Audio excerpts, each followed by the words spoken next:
السلام عليكم، صباح الخير عليكم. المائدة ديال فطور الثالث ديال رمضان غنشاركها معكم في الصفحة ديالنا اللي مولفة ديما ننزل لكم شهيوات مختلفة وزوينة وبنينة. نقدم لكم في المالح هاد الخبيزات او لي باغيت معمرين، وهذيك الحوته المعمره مع الخضر اللي ضروري ما تكون في طبيل هاد الفطور ديالنا. تحليه زوينه وعصير ما دايرش يمكن في الفيسبوك غتوجدوه غيحمقكم. نبداو بالعجينه ديال المالح، 2 كيسان ديال الحليب مع نص كاس ديال الزيت، بياض بيضه والصفر. بالنسبه للحليب كاس استعملته حليب مجفف والماء، وكاس استعملته غير الماء. زدت نص كيلو ديال الدقيق، 5 د الكيسان، معلقه كبيره د الخميره والملحه وخليتها كتختمر. بطبيعه الحال عجنتها وهي كتكون كتلتصق. طيبت واحد الحبه ديال البصله وغير شويه ديال الدجاج لانه كانت باقيه ليا واحد الحشوه. درت هنايا التوابل ديال الشاورما، الابزار، التحميره والملحه. هذه هي اللي شاط ليا من الحوته اللي عمرتها، لذلك ما بغيتشهاش غير تضيع درتها. بعد ما اختمرت ليا العجينه غادي نقسمها لكويرات، ودرت هنايا 10 ديال الكويرات. غادي نعمرها بالحشوه اللي بارده ونجمعها بهذه الطريقه. سطح العمل دهنته بشويه ديال الزيت فقط، ما درتش الدقيق. غادي نديرهم في اللاطه ونخليهم كيختمروا واحد 10 حتى 15 دقيقه. من بعد غادي ندهنهم داك الصفار ديال البيض اللي خليته خلطته مع شويه ديال ياغورت مسوس، درت ليه الزنجلان وفلحتهم ودخلتهم الفران ديال الغاز نار مهيله حتى طابوا من الاسفل، وشعلت عليهم من الفوق. وهذا هو الشكل والنتيجه النهائيه، فعلا زوينه بزاف، كيجيو مفشفشين، حشوه اكثر من العجين، شي حاجه اللي طوب. اما التحليه تقريبا 200 غرام اللي درت ديال الفريز مع 2 معالق ديال السكر، لا زيت وعصير نص حامضه. في كاسرول وحده اخرى درت نص لتر ديال الحليب، معلقه كبيره ديال النشا، و2 معالق ديال السكر وفلون. ما كانش عندي الفلون ديال الفريز فدرت هذاك النكهه. ممكن ديروا غير فلون واحد ديال الفريز باش يعطيكم هذاك اللون ونكهه. صافي خليت كلشي كيبرد. هذا خص يكون ملامس ليه البلاستيك باش ما يديرش قشره من الفوق. طحنت واحد 100 غرام ديال البسكويت اللي غادي نعمرها في الكؤوس. درت 6 ديال الكؤوس هانتوما تشوفوا معايا. وقطعت الفراوله اولا الفريز رقيق بهذه الطريقه. كنحاول نقطع منهم من الاسفل باش يجيو بالقد ديال دوك الكيسان.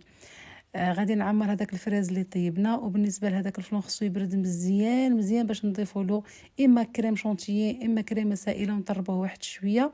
خصو يكون بارد مزيان ونعمروه في الكؤوس بحال هكا. واحد التحليه اللي فعلا شي حاجه مميزه، وماشي بحال التحليات اللي كنتو كتوجدوا من قبل. الكولي ديال الفريز اللي بقى لي درتهم من الفوق بحال هكا وزينت بالفريز. اما شرموله فدرت فيها الربيع، قزبر ومعدنوس، الحار، ثوم، بودره، الملحه، شويه د الخرقوم، قزبور حبوب. صافي غادي نخلط اولا نعصر عليه الحامض وبه غادي نخلط. ممكن تضيفوا شويه د الماء الا ما كفاكمش. صافي خلطت مزيان ودرت هنايا مربع ديال الشعريه الصينيه اللي رطبته في الماء. زدت ليه شويه ديال الكالامار، ممكن تزيدوا له اي حاجه بغيتو، ماشي ضروري اي نوعيه ديال الحوت. صافي درت ليه شرموله، وهاد الحوته حيدت ليها السلسول هكا باش ما نلقاوش مشكله في الماكله، وفلحتها. وغادي ندير لها ديك الشرموله في هذوك الفليحات والداخل، وغادي نعمر بالحشوه اللي قاديت.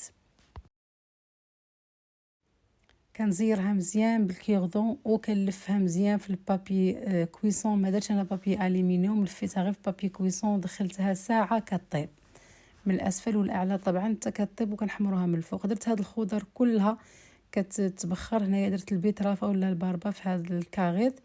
ومن بعد ما طابو درت هنايا القزبور، المعدنوس، الثومه، شويه د الكمون، وغادي نزيد حتى شويه التحميره. قليتهم مزيان وما غاديش نقلي هاد الخضر، غادي غير نزيد لها معلقه حتى معلقه ونص مع شويه د العصير الحامض، وغادي نخلطها مزيان.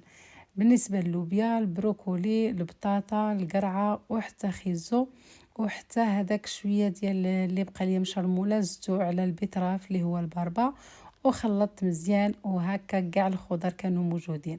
اما بالنسبه للعصير فخديت 3 ديال التشينات اللي حكيت لهم لازيست غير من الفوق. كتحكوهم كاملين في واحد زليفه اولا طبيصيل بحال هكا، وغادي تزيدوا عليهم كاس ديال السكر وعلبه ديال الياغورت. في الاولى تخلطوا السكر مزيان مزيان، الياغورت حتى هو تخلطوا مزيان حتى كتحصلوا على هذا الخليط وكيطلق هذاك لازيست البنه ديالو. غادي نديرهم في كاس الخلاط الكهربائي مع هذاك التشي اللي نقينا، نحيدوا له داك الشيء الابيض ونزيدوا له لتر ديال الماء، ونخلط كل شيء المكونات في الخلاط الكهربائي. وضروري ما ندوزوهم في الصفايه. هكا كتحصلوا على واحد العصير كيف قلت لكم. ما عرفتش واش ديجا جربتوه او لا شي حاجه اللي طوب.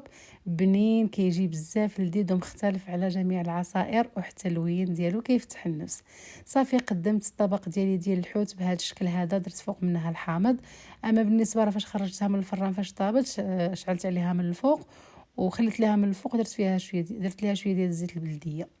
الطبيله ديالي ديال الفطور الثالث ديال رمضان هي هذه، صراحه جات زوينه ومتيوله ووجدتها لكم بكل حب، فكنتمنى نلقى الحب ديالكم، التفاعل ديالكم، لي لايك ديالكم، ونستمر معكم ان شاء الله هكا كل يوم اقتراحات جديده كنحاول تكون في المتناول. بالنسبه للحوت البنات، انا ذاك الوقت شاركت معكم كنت كنديرو في الكونجيلاتور هكا فاش كنرخي.